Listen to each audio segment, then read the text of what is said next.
Welcome back. In this section, we'll be talking about angles and angle measurement. To begin with, a ray is just a part of a line that starts at a point and continues in one direction forever. Now, if we take two rays that happen to meet from the same point, then an angle is formed by those two rays. And to indicate the angle, we show the direction of travel.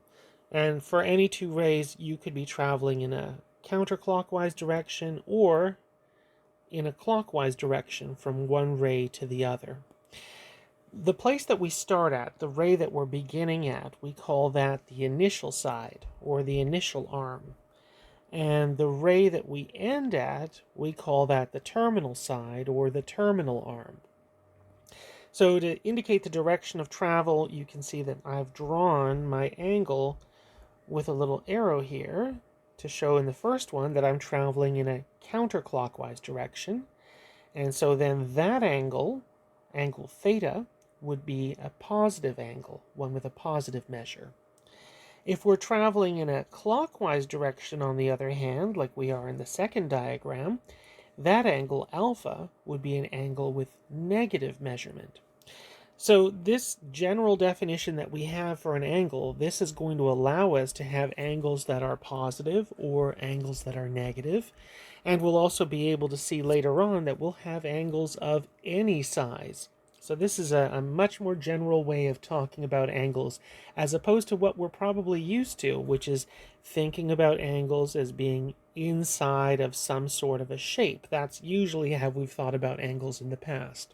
So now, if we're just thinking about some angle theta, then we'll be thinking about it as the angle made by one ray meeting up with another.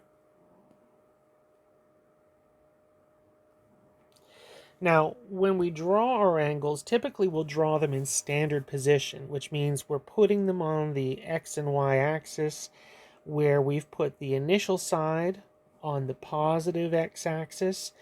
We've got that vertex, that point that the two rays meet. We've got that at the origin, and then the terminal side is wherever it happens to be. So this is an example of us with an angle now drawn in standard position. And again, same as before, we'll indicate the direction of travel for this angle with an arrow. So this angle theta, that would be a positive angle since we're traveling in a counterclockwise direction. And depending on where the terminal side ends up, you would call your angle as you would identify your angle as being in quadrant 1 or 2 or 3 or 4. The x and y axis splits our plane up into these four quadrants. So if your terminal side was in the first quadrant, then it's an angle in quadrant 1. If your terminal side ends up here, then the angle is in quadrant 2. If your terminal side ends up here, you're in quadrant 3. And if your terminal side ends up here, you are in quadrant 4. So the angle that we have above, we start on the positive x-axis and we end in quadrant 2. So I would say that this angle, theta, it's a positive angle that is in quadrant 2.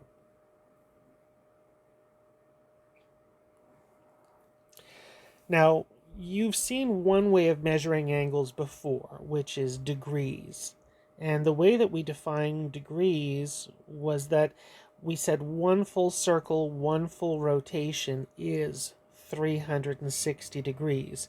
So a degree was 1/360th of that, which means if you had a straight line, that should be half of a full rotation. That should be 180 degrees. And that if you had half of that, if you had a nice right angle, then that would be 90 degrees.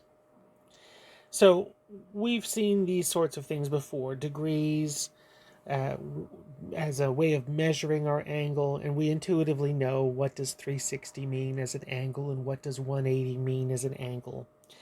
Now, One thing, unfortunately for us, is that when we're defining our trig functions, and later on when we're graphing our trig functions, we'll be doing so with the angles not measured in degrees, but rather measured in radians. And so we're going to have to talk about what exactly is a radian and what's the relationship between degrees and radians. So the idea for this is we begin with our angle drawn in standard position. So I have the initial side on the positive x-axis and the terminal side wherever it happens to be, and I have my angle theta drawn. And now suppose on top of this I place a unit circle. And a unit circle, that's a circle whose radius is 1. So what's the whole idea here, and how am I going to define my radian measurement?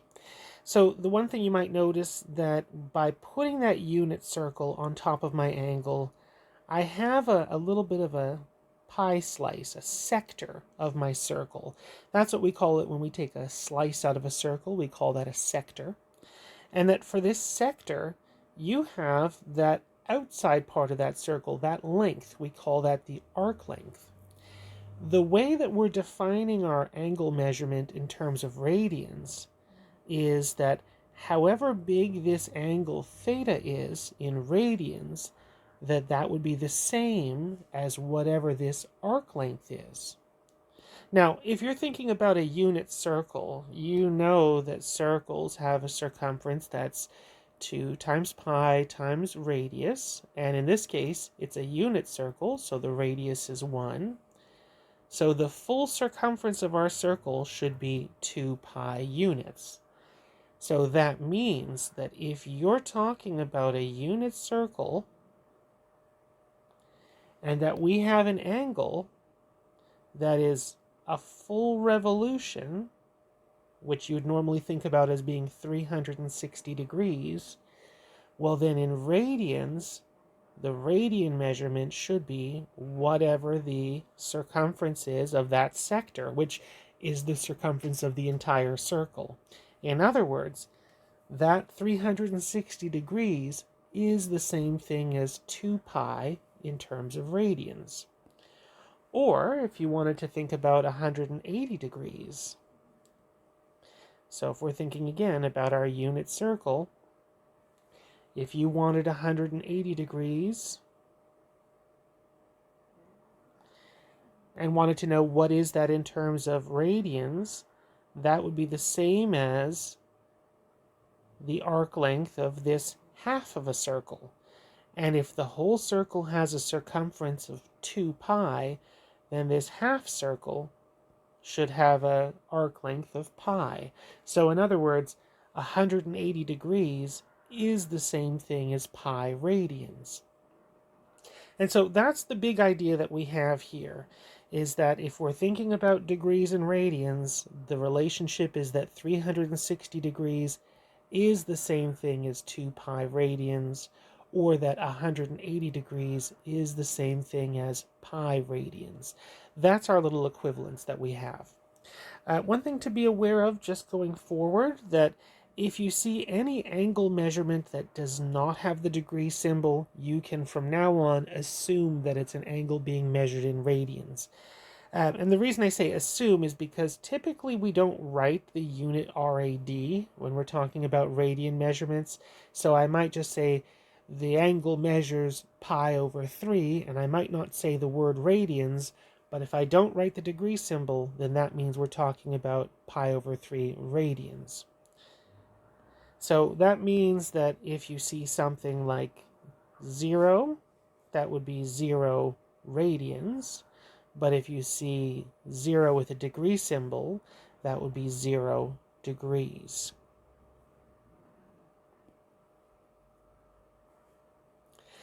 So since we've got that idea, pi radians and 180 degrees are equal to each other, then we can use that to go back and forth from degrees to radians. So if we have something in degrees and want to convert it to radians, we'll take that angle and multiply by pi over 180. And we'll do the reverse if we want to go from radians to degrees, multiplying by 180 over pi.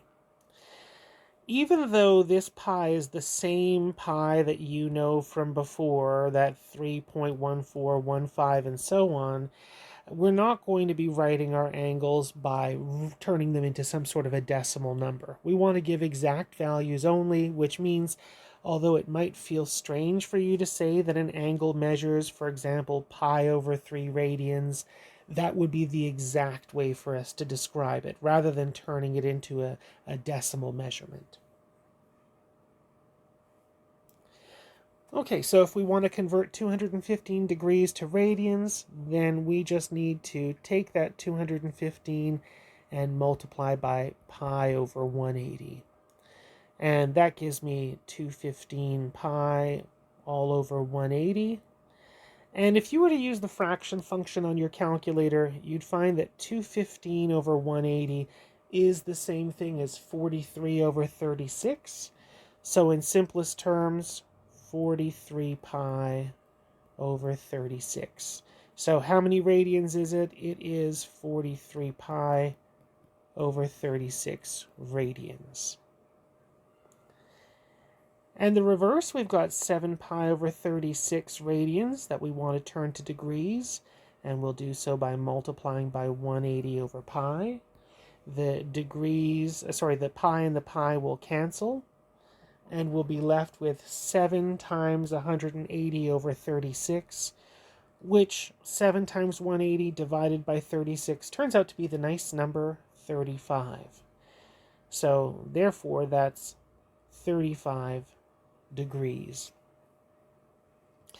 Now, as we get further into trigonometry, we're going to be doing things as much as possible in terms of radians, and it will take a little bit of time before you get comfortable with seeing things in radians and not having to convert back to degrees. So for a while, you might have to, when I'm doing some sort of a trig problem and I say something like tangent of pi over 6, you might have to pause on the side, figure out what pi over 6 is in terms of degree measurements.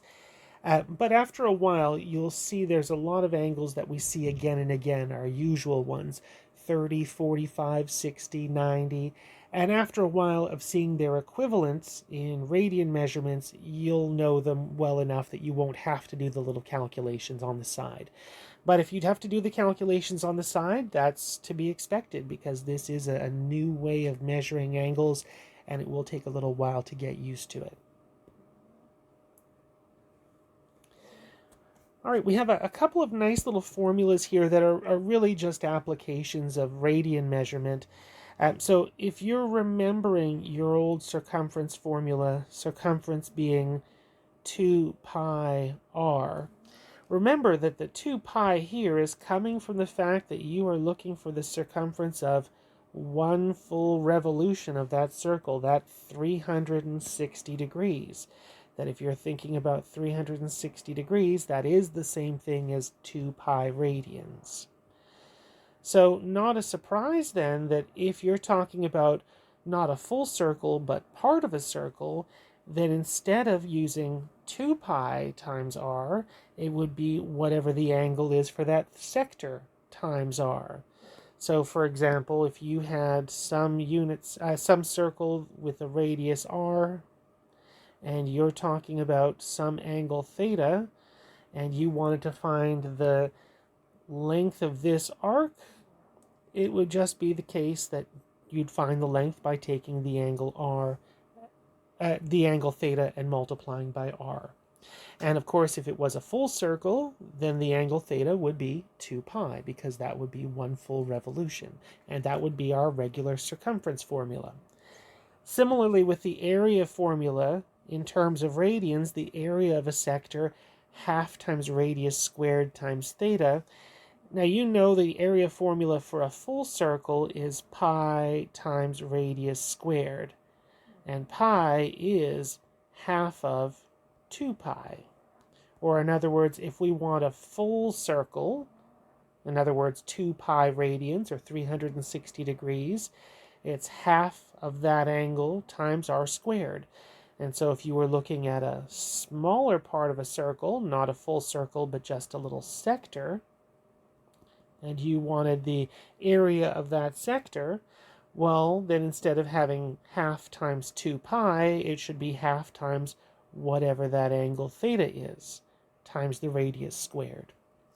The one thing that's important here for both of these formulas, it's required that our angle theta is measured in terms of radians. So if your angle was measured in terms of degrees and you wanted to use these formulas, you'd first have to change your angle from degrees to radians. Okay, so we've got a circle that's got a radius of 10 centimeters, and the angle for that sector for this circle is 30 degrees. So we've got some circle that's got a radius of 10 centimeters, and we've got a little sector there where the angle measures 30 degrees. And we want to know what's the area of that sector. We also want to know what is the arc length for that sector. And for both of those, we're going to need to know what is 30 degrees in terms of radians. And so on the side, I might figure out, in terms of radians, to go from degrees to radians, we multiply by pi over 180. We'd have 30 times pi over 180. And 30 over 180 simplifies to 1/6. So we'd have pi over 6. So this angle 30 degrees is the same thing as pi over 6 radians. So starting with S, the length of our sector, that should just be our angle times our radius. So radius times our angle, r times theta. Our radius is 10 centimeters, and our angle is pi over 6. So the exact value for this arc length of this sector should be 5 pi over 3 centimeters. If we wanted to know the approximate arc length, then we could put this through our calculator. 5 times pi divided by 3, using the pi function on our calculator, and I can find the approximate arc length.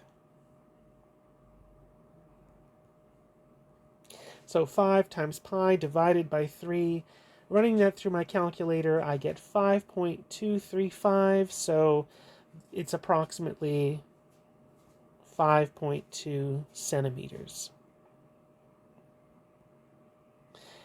And then for the area is half times r squared times the angle, and r is 10, and the angle is pi over 6.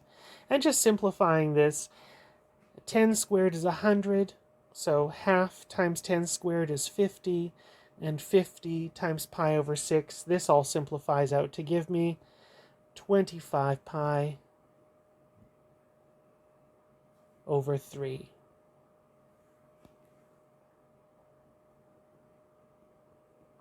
And of course this would be in centimeters squared for the units. And for the approximate value for the area of the sector, 25 times pi divided by 3, that's about 26.179, so about 26.2.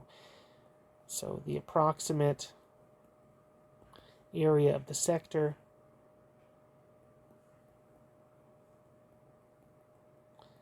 is 26.2 centimeters squared.